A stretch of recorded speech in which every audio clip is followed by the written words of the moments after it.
Hi everyone, a very good evening to all of you. आप सभी प्यारे students का वेलकम है वाईडी और इंग्लिश ट्यूटर पे। मेरा नाम है अमन बहल। बीच में एक दो दिन क्लासेस में नहीं बना पाया, काम ज़्यादा होने की वजह से ऑफिस में। तो आज से अपनी क्लासेस को रिस्टार्ट करेंगे। सेकेंड एडिटोरियल द हिंदू का आज पढ़ने वाले हैं। आर्टिकल अगेन पढ़ने में आसान है। जब मैं आसान बोलूँ मतलब 70% आर्टिकल आपको खुद से पढ़ने में आना चाहिए। अगर आप एक एवरेज लेवल के स्टूडेंट हैं तो खुद से इसको ट्राई देना मेरे साथ। जितना हो सकेगा आज ग्रामर को अच्छे से कवर किया जाएगा और वोकैब तो अच्छी है। ये आर्टिकल लिखा हुआ है अमेरिका और सऊदी अरेबिया के बेहतर होते रिश्तों पे, जो बीच में काफ़ी खराब हो गए थे। तो चलिए बिना देरी के क्लास को शुरू करते हैं। एक लाइक और एक शेयर दें, चैनल को सब्सक्राइब करें। आइए कुछ नया सीखते हैं।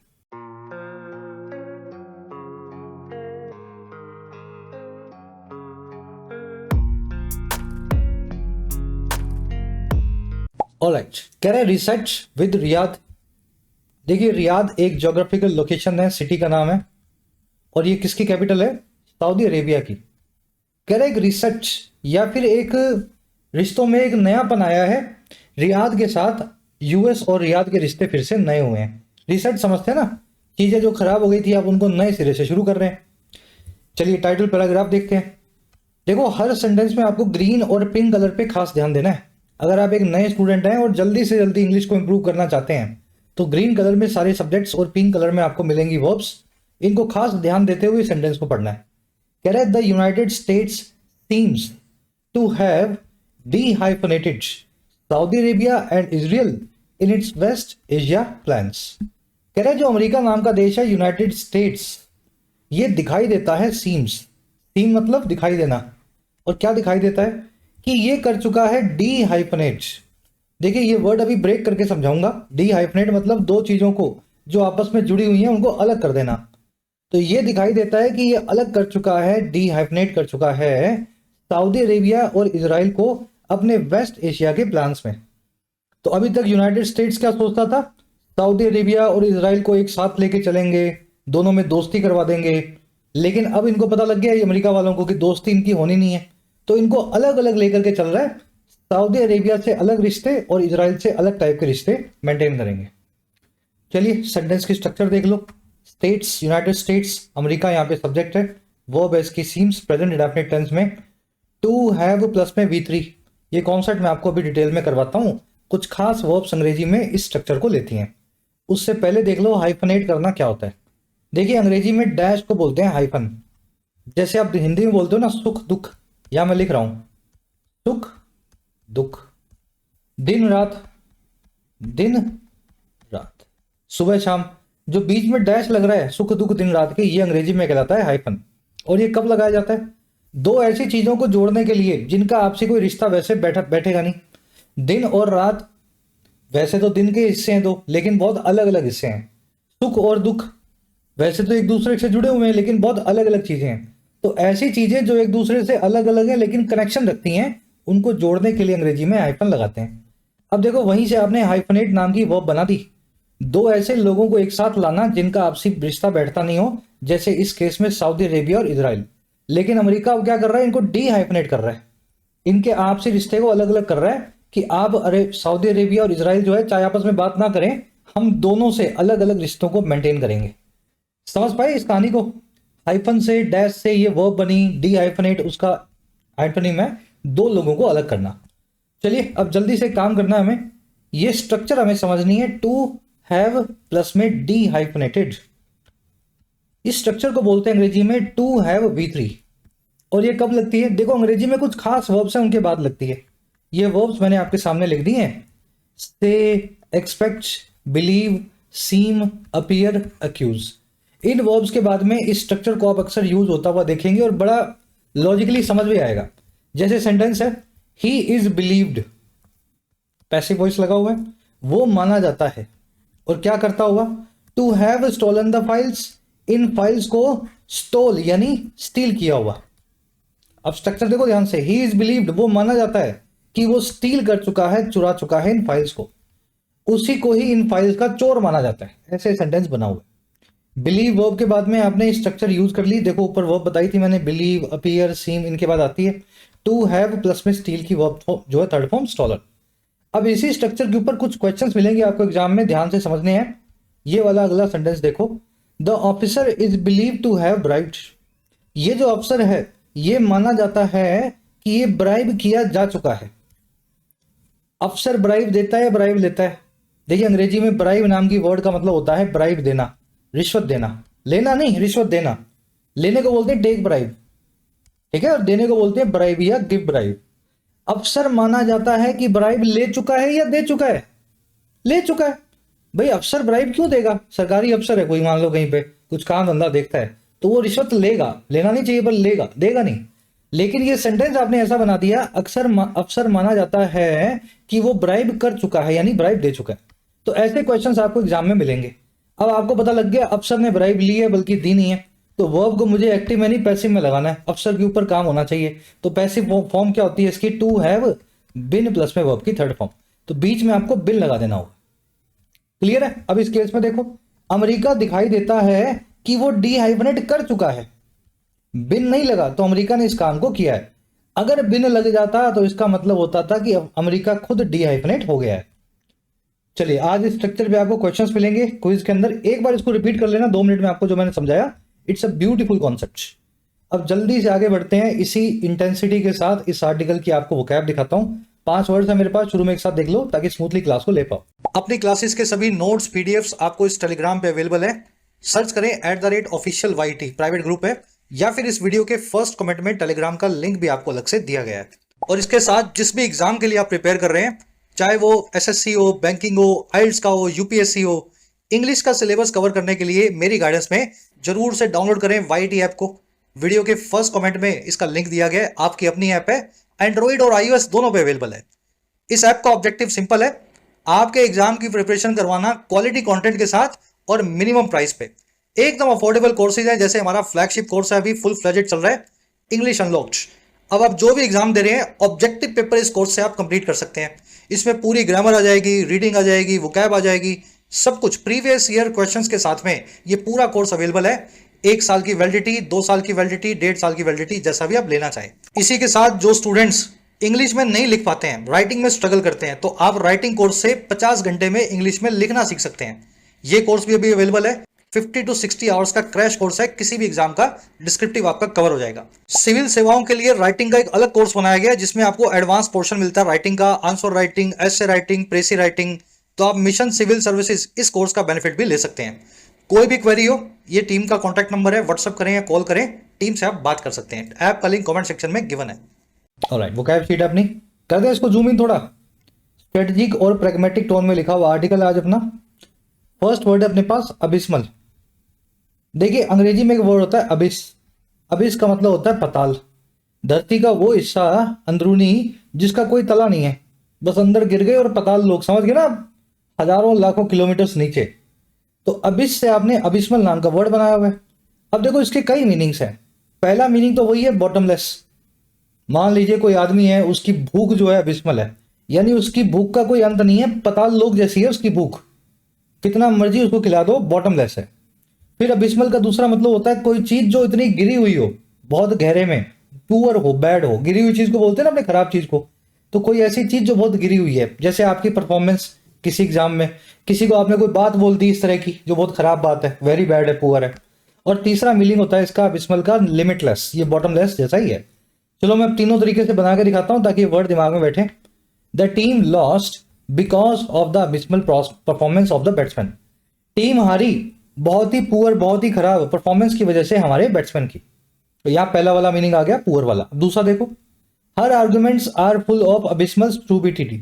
उसके आर्गुमेंट जो हैं वो भरे होते हैं ऐसी मूर्खता से, स्टूपिडिटी से जो लिमिटलेस है, यानी निहायती बेवकूफी भरे आर्गुमेंट्स है। अबिस्मल स्टूपिडिटी मिलेगी उनमें, लिमिटलेस। वैसे ही साइंटिस्ट ने डिस्कवर किया a new species of fish, मछलियों की एक नई प्रजाति को, in the abysmal depths of Atlantic ocean, Atlantic ocean की अबिस्मल डेप्थ्स में या बहुत गहरी खाइयों में। तो ये वर्ड अंग्रेजी में देखो कितने मीनिंग्स रखता है। गहराई से अगर पकड़ोगे तो तीनों मीनिंग दिमाग में बैठेंगे। आज ये वर्ड अब आर्टिकल में आज यूज होता हुआ देखेंगे। डिटेल में इसीलिए करवा रहा हूँ, वोकैबुलरी सारे वर्ड्स अलग अलग नहीं सीखने हैं आपको। एक वर्ड के 3 मीनिंग्स हैं तो एक साथ सीखो और कनेक्ट करो। अगला वर्ड अपने पास स्टबन। स्टबन का मतलब होता है ढीठ, हिंदी में बोलते हो ढीठ, जिद्दी, है ना। Everyone requested him to change his mind but he remained stubborn. हर एक आदमी ने उसको रिक्वेस्ट किया कि वो अपना दिमाग बदल दे, अपना प्लान चेंज कर दे अपने माइंड को, लेकिन वो स्टबन बना रहा या ढीठ जिद्दी बना रहा। स्टबन के लिए या ढीठ के लिए सारे वर्ड्स हैं एडमेंट, अनयील्डिंग, इनट्रांसिजेंट, ऑब्स्टिनेट, स्टेडफास्ट। आज ये इनट्रांसिजेंट नाम का वर्ड आर्टिकल में देखेंगे, बड़ा एडवांस वर्ड है, बहुत कम आता है, लेकिन जब भी आए इसको गौर किया करो, ये एकदम एग्जाम वाला पका पकाया वर्ड है ना, इनट्रांसिजेंट। चलिए स्टेडफास्ट भी देख लेना, बहुत बार आएगा। अगला वर्ड अपने पास डिसेंट। देखिए डिसेंट का मतलब होता है डिफरेंस इन ओपिनियन, या किसी के साथ, किसी की बातों के साथ अगर आपका सिस्टम ना बैठे और आप उससे ऑपोजिशन दिखाएं, गुस्सा दिखाएं, वो आपके अंदर का गुस्सा होता है, रोष होता है डिसेंट। समझ गए ना, हिंदी में इसको रोष बोल सकते हैं। Free expression of dissent is the hallmark of a democracy. आपकी गुस्से का या डिसेंट का या रोष का जो फ्री एक्सप्रेशन है, जो आजाद तरीके से अभिव्यक्ति है, वो हॉल मार्क है, वो समझ गए ना, एक प्रतीक है डेमोक्रेसी का। डेमोक्रेसी क्या है? जहां पे आप अपना गुस्सा खुलेआम दिखा सकें सरकार के लिए, है ना। चलिए डिसेंट जो आदमी करता है उसको बोलते हैं डिसिडेंट, जो अपना गुस्सा सरकार के सामने दिखाए। तो ये आज वर्ड डिसेंट से डिसिडेंट बनने वाला आर्टिकल में देखेंगे। चलिए अगला वर्ड अपने पास एंकर, ये 2-3 दिन पहले आया था। देखो एक तो एंकर होते हैं टीवी में, आपने देखे होंगे, टेलीविजन एंकर्स होते हैं ना, शो को होस्ट वगैरह करते हैं। एक एंकर होता है किसी जहाज का, किसी नाव का, और इसका काम क्या होता है? एक लंबी सी लोहे की, क्या बोले इसको, चेन होती है, जिसको जहाज से नीचे फेंक दिया जाता है पानी के अंदर। ये जहाज है, बहुत तेज पानी आ रहा है, लहरें आ रही हैं, तो एक लंबी सी लोहे की चेन को नीचे लटका देंगे, ठीक है, यहाँ पे। अब ये चेन बहुत ज्यादा भारी हो जाएगी अंदर जाकर के और जहाज को हिलने नहीं देगी। तो एंकर वर्ब को यहीं से बनाया गया है, और यहीं से टीवी वाला एंकर भी होता है। टीवी वाला एंकर जो है पूरे शो को टिकाए रखता है, जैसे अमिताभ बच्चन है ना केबीसी में, वो पूरे शो की नाम को टिकाए रखते हैं, तो वो टीवी के एंकर है। तो एंकर वर्ब को अपने दिमाग में ऐसे बिठा लेना, किसी चीज को फर्म और फिक्स रखने वाली कोई चीज। She anchored her hope on her friends help. उसने टिका दिया अपनी होप को, आशाओं को, उम्मीदों को अपने दोस्तों की मदद पे। चलिए एंकर्ड ये वर्ब एडजेक्टिव फॉर्म में आज आप देखेंगे, थर्ड फॉर्म लगी हुई। वो क्या है, आज की थोड़ी कॉम्प्लेक्स है, मुझे पता है, अजीब अजीब वर्ड आ रहे हैं ना, इंट्रांसिजेंट, डिसिडेंस, ठीक है। लास्ट वर्ड अपने पास टाइमी, ये भी बड़ा अजीब वर्ड है। टाइमी का मतलब होता है जी किसी के प्लान में बाधा डालना, किसी के टायर के अंदर, समझ गए ना, लकड़ी डाल देना, किसी की गाड़ी को आगे बढ़ने से रोकना, हिंडर और halt the progress of something. Financial difficulties have stymied the company's growth. आर्थिक मुसीबतों ने रोक दिया है या आगे बढ़ने से हिंडर कर दिया है कंपनी की ग्रोथ को।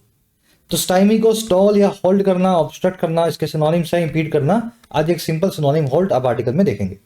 तो चलो बड़ी डिटेल में होगी आज की बुक है, अब आर्टिकल पे आ जाओ। एक समरी आपको दें किस बारे में लिखा हुआ है। देखो समरी ऐसी है कि यूएस के बारे में आपको पता है, दुनिया की सबसे अमीर देश, सबसे पावरफुल कंट्री यूनाइटेड स्टेट्स, और इनका एक कहना भी है कि हम दुनिया भर में डेमोक्रेसी को सपोर्ट करते हैं। डेमोक्रेसी आप समझते हैं ना, लोकशाही। अब सऊदी अरेबिया नाम का देश मिडिल ईस्ट में, जहां पे ना तो डेमोक्रेसी है, ना वोट पड़ते हैं, ना यहाँ पे कोई ह्यूमन राइट्स है। यूनाइटेड स्टेट्स और सऊदी अरेबिया की ऑन पेपर आपस में दोस्ती नहीं होनी चाहिए, नहीं बनती ना, लेकिन ये आपसी बहुत अच्छे दोस्त हैं। रीजन क्या है? इनके पास है तेल, और जहां पे अमेरिका को ऑयल या तेल दिख जाता है, अमेरिका वहां पे या तो बढ़िया दोस्ती कर लेगा या बढ़िया दुश्मनी पाल लेगा। अब बीच में इनकी दोस्ती में थोड़ी खटास आ गई थी इजराइल की वजह से, और दूसरा सऊदी अरेबिया में थोड़ी ज्यादा ही ह्यूमन राइट्स की सिचुएशन खराब होने की वजह से। लेकिन America being United states again अपनी हिपोक्रेसी को आगे दिखाते हुए सऊदी अरेबिया से फिर से दोस्ताने रिश्ते कायम कर रहा है, चाहे यहाँ पे ह्यूमन राइट्स की सिचुएशन कैसी भी हो, चाहे इजराइल के साथ इसके रिश्ते कितने भी खराब हो रहे हो। आफ्टर ऑल सऊदी अरेबिया के पास तेल है, और यूएस का फोकस और है ना, सारी दुनिया में हाईलाइट यही होता है कि तेल कहाँ पे अमेरिका हाथ आ सकता है। तो इस चीज को अमेरिका की बड़े डिटेल में इस आर्टिकल में समझाया गया। अब ये बहुत देसी भाषा में आपको समरी दी है मैंने, डिटेल में आर्टिकल में आपको मिलेगी। जल्दी से शुरू करते हैं। फर्स्ट पैराग्राफ आपके सामने है, वीडियो को कर दो पॉज और मेरे साथ पढ़ना शुरू करो। एक ट्राई खुद से दो, फिर अपने मिलके पढ़ेंगे। चलिए शुरू करें। अब जो आपने पढ़ा है ना, मैच करना। Saudi crown prince Mohammed bin Salman's visit to the White House marked the official end of a brief chill in relation between the most powerful country and the most influential Arab state। कह रहे जी Saudi crown Prince जो है, यानी crown पे बैठे हुए या crown को लगाए हुए जो राजकुमार हैं, MBS जिनका नाम है मोहम्मद बिन सलमान। कह रहा है इनकी जो विजिट है या दौरा है, इनका जो टूर है, और कहां पे, व्हाइट हाउस का, अमेरिका का। कह रहा है इसने मार्क किया, ये निशान बना एक औपचारिक तौर पे अंत का, ऑफिशियल एंड का। और अंत किसका हुआ? अंत हुआ एक छोटे से चिल के पीरियड का या फिर ठंडक के पीरियड का, रिश्तों के अंदर जो है बिटवीन दुनिया की सबसे मोस्ट पावरफुल कंट्री यानी कि अमेरिका और सबसे ज्यादा प्रभावशाली अरब स्टेट यानी कि सऊदी अरेबिया। तो इस विजिट के साथ ही इन दोनों के रिश्तों में थोड़ी नरमाई थी, थोड़ी ठंडक थी, वो खत्म होने जा रही है, रिश्तों में फिर से गर्मजोशी आएगी। समझ गए? MBS विजिट करेंगे व्हाइट हाउस को, विजिट बनेगा सब्जेक्ट, एक नाउन है, मार्क बनेगी इनकी वर्ब, इनकी विजिट ने मार्क किया एक औपचारिक अंत को। ऑफिशियल एंड आप समझते ही हैं। अब दो वर्ड्स है, ध्यान से समझना, चिल और था। एक बार मैं समझा दूंगा और हमेशा यहां दिमाग में रहेंगे आपके। मुझे बताओ, जब दो लोग अजनबी हों या दोस्त भी हों, आपस में बैठे हों, तो वो बातचीत करेंगे या चुपचाप बैठे रहेंगे? भाई दो लोग हैं, बहुत दिन बाद मिले हैं, एक दूसरे को जानते हैं, आपस में बैठेंगे तो बातचीत करेंगे। अगर वो चुपचाप बैठे हैं ना, इसका मतलब है एक दूसरे से नाराज हैं। तभी ऐसा होता है, आपके बगल में कोई बैठा, आप उससे बात ना कर रहे हो, जानते भी हो। तो जब आप किसी से नाराज होते हैं ना, तब आप चिल फॉर्म में होते हैं, जमे हुए होते हैं। एक बर्फ के बीच में दीवार होती है, यहां से अंग्रेजों ने फ्रेज बनाया है, अ चिल इन रिलेशन, यानी रिलेशन के बीच में बर्फ की दीवार होना। अब अगर बर्फ की दीवार पिघल गई है, दोस्ती फिर से बन गई है, दुश्मनी खत्म हो गई है, तो अंग्रेजी में उसको बोलते हैं थॉ। थॉ का मतलब होता है बर्फ का पिघलना। तो ये दो फ्रेजेज अंग्रेजी में हमेशा ध्यान रखें। चिल इन रिलेशन यानी रिश्तों में आई नरमाहट या ठंडक, और थॉ इन रिलेशन यानी रिश्तों में आती हुई गर्माहट या गर्मजोशी। चलो, कह रहा है जी, ties had hit a low after Jamal Khashoggi, a Saudi descendant journalist in the US, was murdered inside the kingdom's consulate in Istanbul in अक्टूबर 2018। कह रहा रिश्तों ने, टाइज ने, हैड हिट, वो हिट कर चुके थे, पास्ट परफेक्ट टेंस में, एक लॉ को, एक सबसे निचले स्तर को। लॉ का मतलब होता है लो लेवल, अंग्रेजी में अ लॉ का मतलब होता है बहुत नीचे का लेवल। और कब? जब जमाल खशोगी नाम का एक आदमी था, जो कि सऊदी डिसेंडेंट जर्नलिस्ट था, सऊदी की सरकार से नाराज एक पत्रकार था, लेकिन था कहां? अमेरिका में। कह रहे जब उसको पैसिव वॉइस लगा करके मर्डर किया गया इस किंगडम की, सऊदी अरेबिया की कॉन्सुलेट के अंदर, इस्तांबुल के अंदर 2018 में। तो इस तरीके से दोनों के रिश्ते खराब हुए।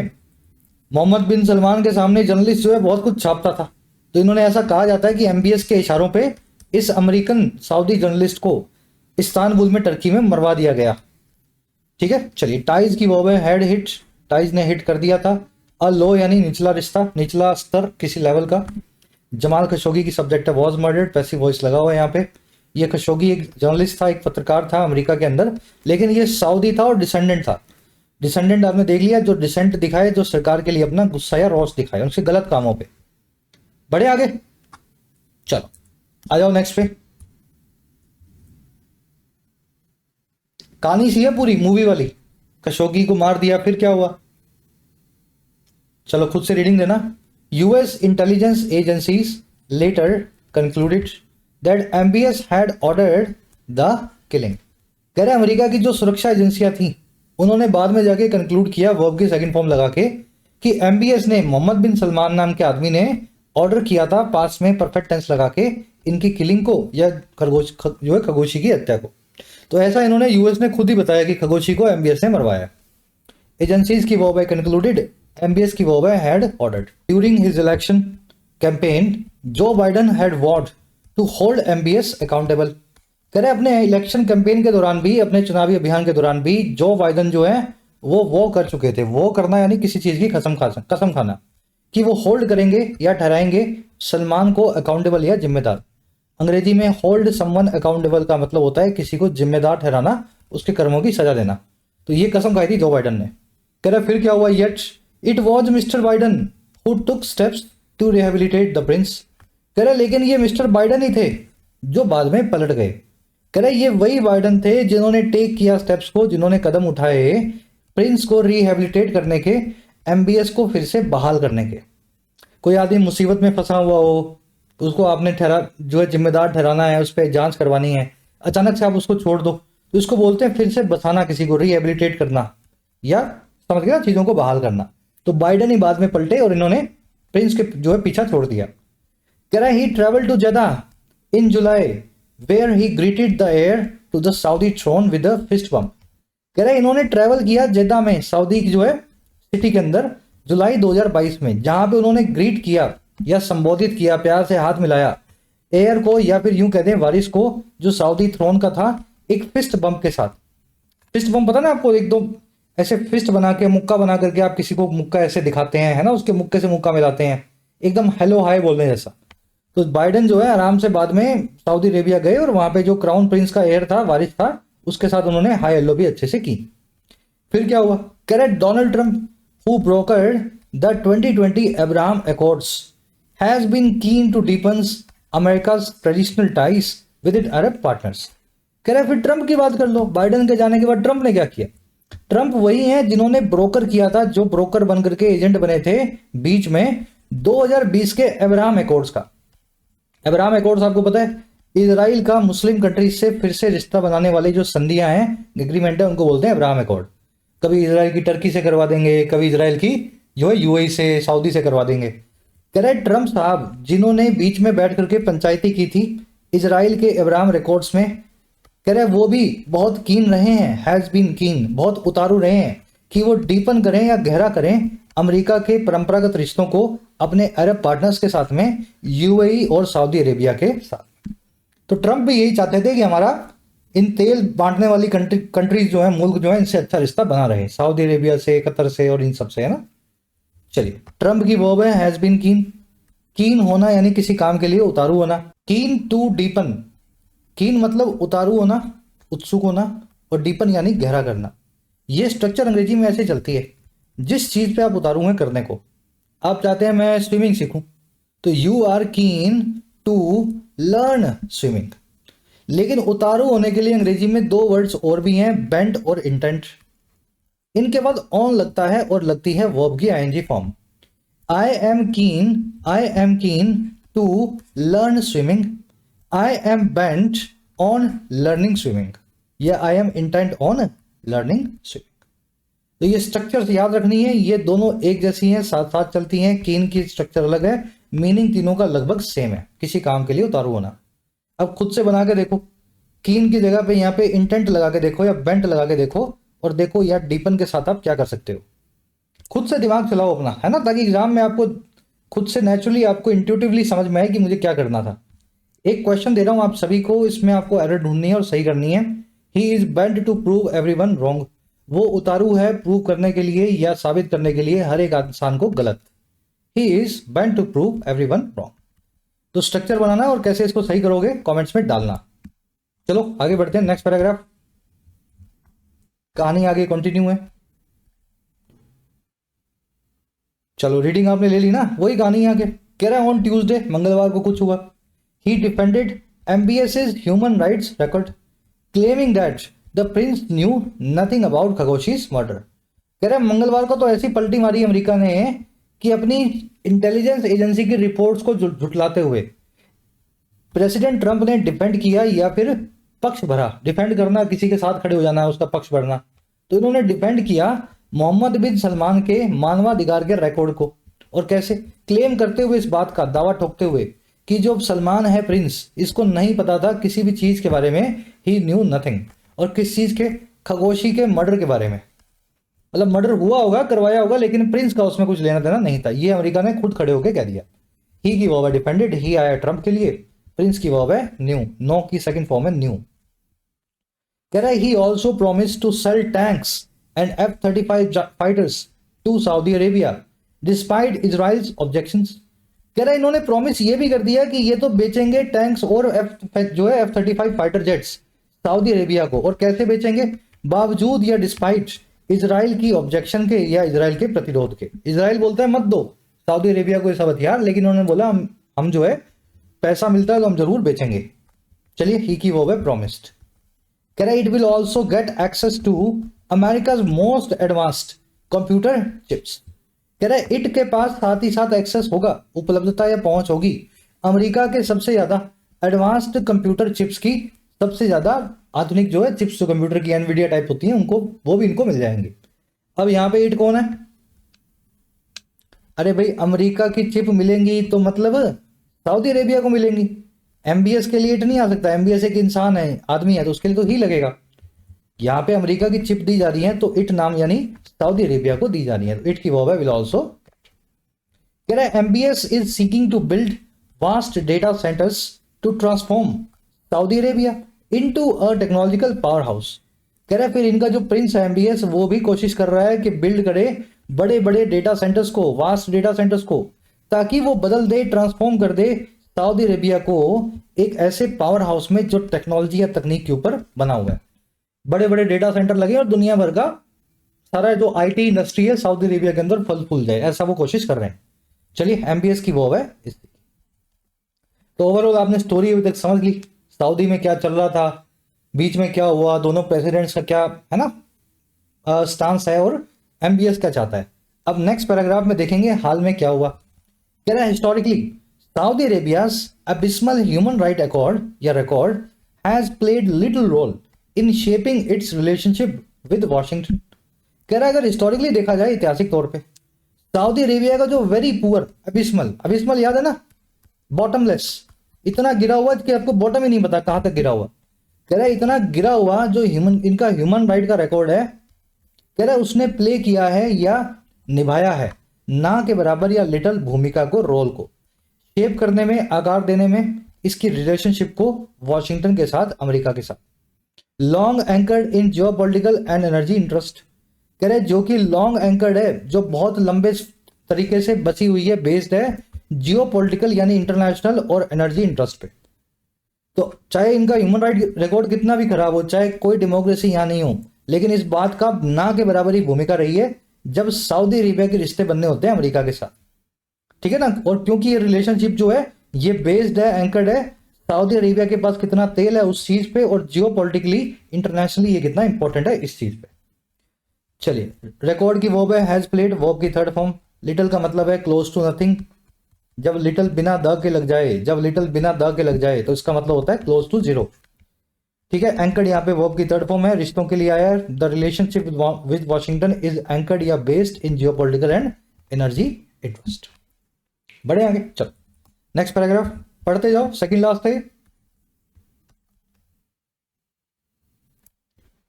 चलिए there have been moments of strain such as 1973 oil shock. कह रहे कई मोमेंट स्ट्रेन की रही हैं। स्ट्रेन का मतलब होता है बोझ, तनाव। तो कई ऐसे मामले तनाव के आए हैं, जैसे 1973 में ऑयल का शॉक आया था, ऑयल के दाम गिर गए अचानक से, रातों रात शॉक आया होगा। कह रहा और क्या आया था, द पोस्ट 9/11 डिस्ट्रस्ट, 9/11 के बाद में जो अविश्वास आया था दोनों के बीच में, and the chill after the Khashoggi murder, और खगोशी मर्डर के बाद में जो चिल यानी बर्फ की दीवार आई थी। कह रहा है ऐसे कई मोमेंट्स जो हैं तनाव की दोनों के बीच में रही हैं। कह रहा है जी बट लेकिन both sides have consistently prioritised strategic alignments over values. लेकिन दोनों ही साइड्स ने लगातार तरीके से प्रायोरिटाइज किया है, प्राथमिकता दी है स्ट्रेटेजिक तौर पे अपनी अलाइनमेंट को या एक दूसरे के साथ दोस्ती को, और किसके ऊपर, वैल्यूज के ऊपर। तो अमेरिका कितना भी बोल दे हम डेमोक्रेसी को प्रमोट करते हैं, हमारी वैल्यूज ऐसी हैं, रिलीजियस फ्रीडम, लेकिन सऊदी अरेबिया के टाइम क्या करते हैं, वो अपनी स्ट्रेटेजिक अलाइनमेंट देखते हैं कि स्ट्रेटेजी के हिसाब से सऊदी अरेबिया से दोस्ती होना जरूरी है। चलिए मोमेंट्स की वर्ब है हैव बीन, हैव यहाँ पे प्लूरल वर्ब है, मोमेंट्स इसका सब्जेक्ट है, देर से कोई कनेक्शन नहीं है इसका। अगर मोमेंट होती है एक ही होती तो यहाँ पे हैज का इस्तेमाल कर सकते थे, सब्जेक्ट वर्ब जो है आगे पीछे हुए हुए हैं। ध्यान रखा करो देयर हेयर के बाद में ऐसा ही होता है। स्ट्रेन यानी प्रेशर, तनाव। बोथ साइड्स की वर्ब है हैव प्रायोरिटाइज्ड, प्रायोरिटाइज करना, किसी चीज को प्राथमिकता देना। अलाइनमेंट का मतलब होता है अग्रीमेंट्स। कह रहा है one persistent complication however has been Israel, America's closest regional ally. कह रहा है लेकिन एक लगातार बनी हुई कॉम्प्लिकेशन या एक कॉम्प्लेक्सिटी, जटिलता फिर भी है। ये दोनों सब चीजें बुला देते हैं अपनी वैल्यूज, दोस्ती कर लेते हैं एक दूसरे से तेल के चक्कर में, लेकिन उसके बावजूद एक कॉम्प्लिकेशन इनके बीच में है, एक गांठ सी लगी हुई है। कॉम्प्लिकेशन होती है कॉम्प्लेक्सिटी। हाउएवर वो क्या है, वो रही है इजराइल नाम का देश, जो कि क्या है, जो कि अमेरिका का सबसे नजदीकी इस रीजन में दोस्त है या अलाय है। अब इजराइल को क्या समस्या है, कह रहे जी which does not have formal diplomatic ties with Riyadh, जिसके फॉर्मल, इजराइल के लिए है विच, जिसके नहीं है फॉर्मल तौर पे, औपचारिक तौर पे कूटनीतिक रिश्ते सऊदी अरेबिया के साथ, रियाद के साथ। तो ये अमेरिका यूएसए है ना, यहां बैठा है, यहाँ मिडल ईस्ट आ गया, मिडल ईस्ट में यहाँ पे सऊदी अरेबिया और यहीं कहीं इसराइल। अब इसराइल और इसकी आपस में नहीं बनती, अमेरिका के दोनों दोस्त हैं, तो इसका एक ही कॉम्प्लिकेशन रहा है कि इन दोनों की दुश्मनी के रहते हुए दोनों को दोस्त कैसे बना के रखूं। चलिए, कह रहा है जी after the Abraham Accords were signed the Biden administration pushed Saudi Arabia to join the framework by normalising ties with Israel. कह रहे जब अब्राहम अकॉर्ड साइन हो गए थे अमेरिका ने इसराइल से दुनिया के रिश्ते अच्छे करने के लिए अब्राहम अकॉर्ड जो है साइन करवा रहा था, तो बाइडेन जो एडमिनिस्ट्रेशन था, प्रशासन था, इन्होंने वर्ब की सेकंड फॉर्म लगा के सऊदी अरेबिया को पुश किया कि वो भी ज्वाइन कर ले इस अब्राहम अकॉर्ड के ढांचे को, और कैसे नॉर्मलाइज करके अपने रिश्तों को इसराइल के साथ। ठीक है ना, तो इन्होंने कहा था कि आप भी इसराइल से दोस्ती कर सकते हो, अगर करना चाहो इस पर साइन कर दो, लेकिन शायद उन्होंने नहीं किया। अब्राहम अकॉर्ड्स की वर्ब है वर साइंड पैसिव वॉइस में, एडमिनिस्ट्रेशन की वर्ब है पुश्ड। चलो फटाफट फिनिश करो इसको।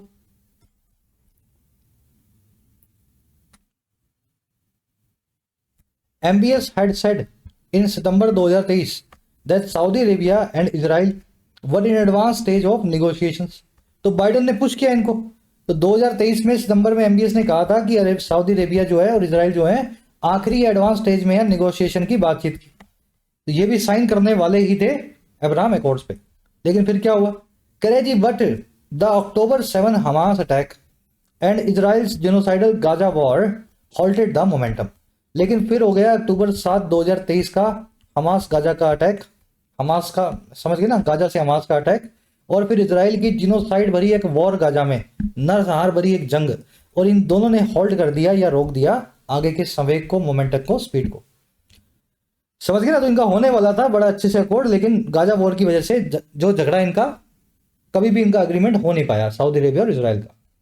कह रहे today Saudi Arabia says it remains open to joining the accords, but only if there is a credible time-bound path towards a two-state solution to the Palestine question। कह रहे जी आज के अगर डेट देखें तो सऊदी अरेबिया कहता है कि ये खुला हुआ है, बना हुआ है, आज भी खुला हुआ है, ओपन ज्वाइन करने के लिए अब्राहम अकॉर्ड्स को। आज भी सऊदी अरेबिया बोलता है कि हम इजराइल से दोस्ती करने को तैयार हैं, अब्राहम अकॉर्ड पे साइन करने को तैयार हैं, लेकिन ओनली इफ तभी करेंगे जब एक क्रेडिबल यानी भरोसेमंद और टाइम बाउंड यानी टाइम के साथ बंधा हुआ एक पाथ हमें दिखे, रास्ता दिखे टू स्टेट सोल्यूशन का पैलेस्टाइन के क्वेश्चन पे। टू स्टेट सोल्यूशन आपको पता है, जैसे इंडिया पाकिस्तान हुआ, जैसे बांग्लादेश और ईस्ट पाकिस्तान वेस्ट पाकिस्तान अलग अलग हुए, वैसे ही टू स्टेट सोल्यूशन ये है कि इसराइल और पैलेस्तीन दो अलग अलग देश बना दिए जाएं और फिर एक दूसरे पे हमला बंद करें। तो ये अरेबिया यही बोलता है कि अगर इसराइल बोल दे कि मैं तैयार हूं इस चीज के लिए, तो हम इसराइल से दोस्ती कर लेंगे। कह रहा है अपोजिशन इसराइल अपोजिस, ये एक ऐसी पोजीशन है जिसको इसराइल भी अपोज करता है। इसराइल कहता है कि हमें सब नहीं करवाना। चलिए, सऊदी अरेबिया की वर्ब है सेज, इट की वर्ब है रिमेन्स, इट रिमेन्स ओपन, ये बना हुआ है आज भी ओपन। ठीक है ना। पाथ की वर्ब है क्रेडिबल यानी भरोसेमंद, जिसपे आपको यकीन हो, बिलीवेबल हो, जो ट्रस्ट वर्दी हो। इसराइल की वर्ब है अपोजिट। चलो छोटे छोटे पैराग्राफ है, लास्ट है ये, फटाफट कर देते हैं इसको फिनिश, फिर अपने क्विज पे आएंगे आज के। चलिए, कह रहा है mister Trump appears to have realised both the regional complexities and Israel's intransigence। कह रहा फिर ट्रंप की बात करें तो वो अपीयर होते हैं वर्ब की फर्स्ट फॉर्म लगा के इंडेफिनिट टेंस में, कि वो रियलाइज कर चुके हैं। टू हैव V3 करवाया था ना स्ट्रक्चर अभी आपको, अपीयर के, सीम के, बिलीव के, से के, एक्यूज के बाद में स्ट्रक्चर दिखती है। तो ट्रंप दिखाई होते हैं कि वो रियलाइज कर चुके हैं, अनुभूति ले चुके हैं, एहसास कर चुके हैं दोनों ही चीजों का। पहली चीज है रीजनल कॉम्प्लेक्सिटी, इस पूरे रीजन की जटिलताएं, और दूसरा इजराइल्स इंट्रांसिजेंस, इजराइल क्या जिद्दीपना या ढीठपना। याद है ना, इंट्रांसिजेंट स्टबन, ऐसा आदमी जो जिद्दी हो, तो इंट्रांसिजेंस इसका जिद्दीपना है नाउन फॉर्म में। तो ट्रंप ने समझ लिया कि इजराइल भी बहुत जिद्दी है और इस रीजन में बड़ी कॉम्प्लेक्सिटी है। तो फिर क्या किया ट्रंप ने समझ के, he now seems prepared to deepen ties with Saudi Arabia without demanding an immediate commitment to recognise. कह रहा है अब ट्रंप समझदार होकर के दिखाई देते हैं कि वो प्रिपेयर्ड हैं, तैयार हैं, वर्ब की थर्ड फॉर्म लगा के ही सीम्स प्रिपेयर्ड, कि वो और गहरा करेंगे रिश्तों को अमेरिका के सऊदी अरेबिया के साथ। और कैसे करेंगे, बिना डिमांड किए, बिना ये मांग रखे, जो है फटाफट से कमिटमेंट की या वादे की, इसराइल को रिकॉग्नाइज करने का, इसराइल को एज ए देश मानने का और उससे दोस्ती बनाने का। तो ट्रंप बोलते हैं कि तुम भले इसराइल से दोस्ती मत करो, हम तुम्हारे साथ दोस्ती अच्छी करेंगे। इस चीज का वो एहसास ले चुके हैं। ही आया ट्रंप के लिए, वर्ब इनकी सीम्स, ही सीम्स प्रिपेयर्ड, वो दिखाई देता है तैयार कि वो गहरा करेगा रिश्तों को सऊदी अरेबिया के साथ बिना डिमांड किए, एक फटाफट से आने वाला कमिटमेंट। कह रहा है जी in effect he has dehyphenated Saudi Arabia from the Abraham records for now. कह रहा है अगर इन इफेक्ट देखें या अगर हकीकत में देखें, इस चीज का असर जो देखें, तो अब वो डीहाइफनेट कर चुका है, बीच का हाइफन निकाल चुका है, आपसे रिश्ता तोड़ चुका है सऊदी अरेबिया का अब्राहम अकॉर्ड से। और क्यों? फॉर नाउ, अभी के लिए, फॉर नाउ, अभी के लिए। और कैसे किया? Choosing instead to cultivate direct stronger ties with the kingdom. ये काम इसने किया है ट्रम्प साहब ने, चूज करते हुए, इस चीज को, विकल्प को चुनते हुए, बजाय इसके कि ये कल्टिवेट करेंगे, या ये कल्टिवेट का मतलब समझते हैं किसी चीज की खेती करना, फार्मिंग करना, उगाना, पनपाना। ये उगाएंगे, पनपाएंगे एक सीधा सीधा डायरेक्ट और मजबूत रिश्ता इस सऊदी अरेबिया नाम के किंगडम के साथ, विच ही व्यूज एज सेंट्रल, जिसको वो देखते हैं एक सेंट्रल या बिल्कुल मध्य का मेन मुद्दा to his broader West India Asia plans, उसके बड़े वेस्ट एशिया प्लान्स का। तो इन्होंने ये सोचा है लास्ट में सऊदी अरेबिया और अब्राहम रिकॉर्ड का रिश्ता जो खत्म कर देते हैं। सऊदी अरेबिया पे कोई प्रेशर नहीं है कि ये इजराइल को रिकॉग्नाइज करे, उससे दोस्ती करे, करेगा जब करेगा देखेंगे। पर अब तो हम इसके ऊपर पूरा फोकस करके पहले सऊदी अरेबिया से अच्छे दोस्त रिश्ते बनाते हैं, स्ट्रॉन्गर टाइज बनाते हैं, क्योंकि ये अमेरिका की वेस्ट एशिया पूरी जो स्ट्रेटजी है उसमें सबसे मिडल में है, सेंट्रल में है, सबसे इंपॉर्टेंट हिस्सा है सऊदी। चलिए रैप अप करते हैं क्लास को। मेरे ख्याल से ज्यादा मुश्किल है नहीं है, जो बच्चे पढ़ रहे हैं 4-6 महीनों से उनके लिए बड़ा आसान होगा आज का आर्टिकल। वो कैब जरूर अच्छी थी आज की, और इसलिए मैंने आज क्विज भी अच्छा बनाया है। 5 मिनट लगाओ और मेरे साथ इस क्विज को सॉल्व करो, जो भी सीखा अप्लाई करो इस पे। खशोगी का मेंशन क्यों इंपॉर्टेंट है इस पैसेज में? क्यों खशोगी का मैसेज में जो है मेंशन किया गया, क्या बताने के लिए? देखो खशोगी का मेंशन इसलिए नहीं किया गया कि सऊदी अरेबिया ने मरवा दिया उसको, उसको इंसाफ मिलना चाहिए, नहीं। इसका मेंशन करके दिखाने के लिए किया है कि अमेरिका की एक हिपोक्रेसी है, दोगलापन है अपने एथिक्स और इंटरेस्ट को वैल्यू करने में, जो है बैलेंस करने में। जब इनको अपने इंटरेस्ट दिखाई देते हैं, भलाई दिखाई देती है, कहीं फायदा दिखता है, तो अपने एथिक्स को, अपने मॉरल्स को या वैल्यूज को भूल जाते हैं। ठीक है ना? सऊदी अरेबिया में भले मर्डर हो रहे हो अमेरिकन जर्नलिस्ट के, लेकिन वहां पे तेल है, इनको इंटरेस्ट हो रहा है वहां पे, तो वहां पे अपनी वैल्यूज को, एथिक्स को भूल जाएंगे, बैलेंस करने के चक्कर में हिपोक्रेसी दिखा देंगे। थोड़ा अच्छे लेवल का क्वेश्चन था, सीधा सीधा नहीं पूछा हुआ था, इन्फ्रेंस बेस्ड था। ठीक है ना? बाकी तीनों गलत हैं, वैसे ही फैक्चुअली रॉन्ग है, तो बी आंसर बनेगा। कह रहा है इनमें से कौन सी चीज बेस्ट एक्सप्लेन करती है उस रीजन को जो है पास्ट में स्ट्रेन्स का, या फिर यूं कहते हैं तनाव का, अमेरिका और सऊदी के रिलेशंस में। क्या वजह से दोनों के रिश्ते खराब हुए थे पास्ट में? देखो जी, ऑयल प्राइसेस की वजह से नहीं हुए थे खाली, पैलेस्टाइन और सऊदी के रिश्तों पे भी नहीं हुए थे। ठीक है ना? अलायंस इसने इजराइल से कंपीट करने वाला बना रखा था, ऐसा भी नहीं था। सिर्फ होते थे जितने भी झगड़े वो इस वजह से थे, कभी इनके स्ट्रेटेजिक इंटरेस्ट और कभी कभी इनकी वैल्यूज के बीच में क्लैश आ जाता था। समझ पा रहे हो? इनकी स्ट्रेटेजिक इंटरेस्ट है कि सऊदी अरेबिया का तेल इनके कब्जे में रहे और डॉलर की सुप्रीमेसी बनी रहे। सऊदी अरेबिया जब भी तेल बेचे तो उसके सामने यूएस डॉलर की डिमांड करें, तो दुनिया क्या डॉलर खरीदेगी, बस इनका यही इंटरेस्ट है सऊदी से। पर इनकी वैल्यूज कभी कभी हर्ट हो जाती थी। सऊदी में बहुत, आपको पता है, ऑटोक्रेटिज्म है, ऑटोक्रेट बैठा है तानाशाह, तो उस वजह से इनके झगड़े आपस में होते थे। ये भी अगेन थोड़ा सा इन्फ्लुएंस बेस्ड क्वेश्चन है। होपफुली दोनों क्वेश्चंस में से एक सही किया होगा आपने। अब कुछ क्वेश्चंस आपको दे रहा हूं, खुद से सॉल्व करने हैं। एक छोटा सा दे रहा हूं क्लोज टेस्ट, इसमें 1 2 3 4 5, ठीक है? चलो 5 इसमें आपको ब्लैंक्स मिलेंगे, और ये कुछ वर्ड्स हैं, इनमें से 5 को आपको फिट करना है।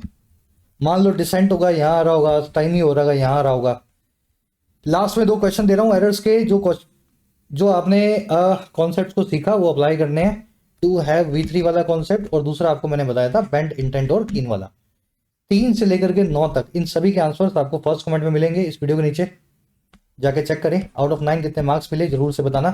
आज की क्लास कैसी लगी अपना फीडबैक जरूर से दिया करो, PD या PDI लिख करके कि सर मैंने पूरा देखा, और अपने मार्क्स भी बताया करो। 9 में से 2 मिले, 5 मिले, 7 मिले, 8 मिले, कमेंट सेक्शन आपके लिए खुला हुआ है। चलिए अंटिल देन साइनिंग आउट। और हाँ, ऐप को जरूर डाउनलोड कर लें, कमेंट सेक्शन में ऐप का लिंक दिया गया है। जो भी कोर्स आपकी नीड है, अफोर्डेबल प्राइस में आप अपने एग्जाम को प्रिपेयर कर सकते हैं, SSC, बैंकिंग, UPSC या स्टेट PSC एग्जाम को। ये टीम का नंबर है, इस पर व्हाट्सएप करके आप टीम से बात भी कर सकते हैं अगर आपकी कुछ क्वेरीज हो।